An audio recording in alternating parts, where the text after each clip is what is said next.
Ikapitong kabanata. Tungkol sa pag-aasawa. Ngayon, ito naman ang masasabi ko tungkol sa mga bagay na isinulat ninyo sa akin. Mas makabubuti sa isang lalaki kung hindi na lang mag-aasawa. Ngunit dahil sa marami ang natutuksong gumawa ng sexual na imoralidad, mas mabuti pa na mag-asawa na lang ang bawat lalaki o babae. Dapat tuparin ng lalaki ang kanyang tungkulin sa kanyang asawa, at ganoon din naman ang babae, sapagkat ang lalaki ay may karapatan sa katawan ng kanyang asawa. At ganoon din naman ang babae sa kanyang asawa.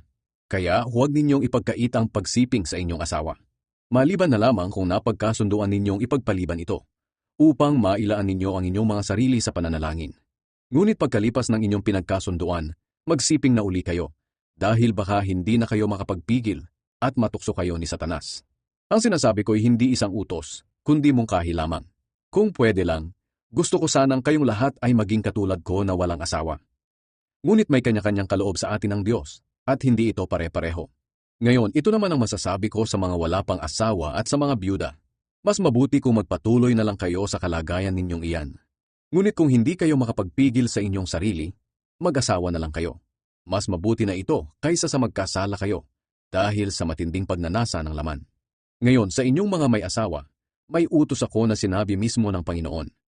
Hindi dapat hiwalayan ng lalaki ang kanyang asawa, at ganoon din naman ang babae sa kanyang asawa. Ngunit kung hihiwalay ang babae sa kanyang asawa, dapat manatili siyang walang asawa, o di kaya'y bumalik na lang sa kanyang asawa.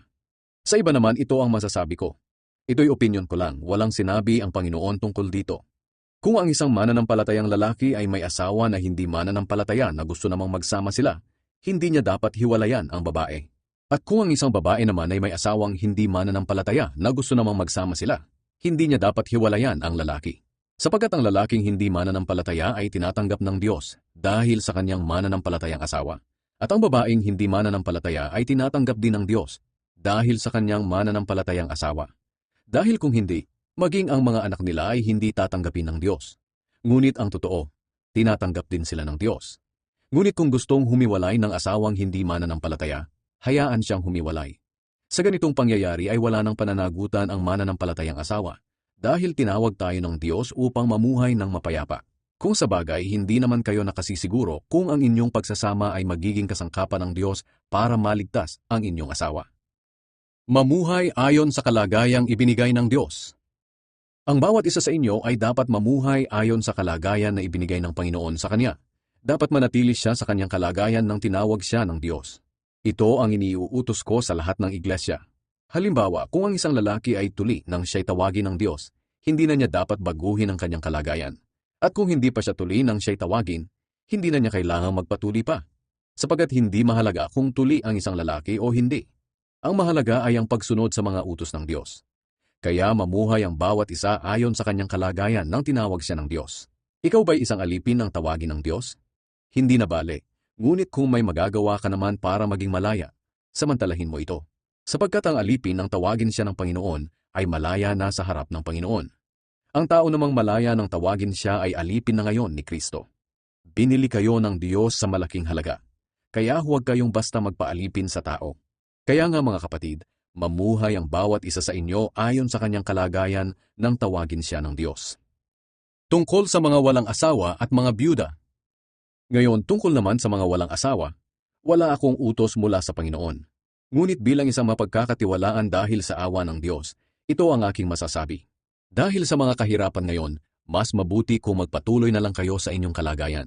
Kaya kung ikaw ay may asawa na, huwag mong hihiwalayan ang iyong asawa. At kung ikaw naman ay wala pang asawa, mas mabuti na huwag ka na lang mag-asawa. Ngunit kung mag-asawa ka man, hindi ka nagkasala. At kung mag-asawa ang isang dalaga, hindi rin siya nagkasala.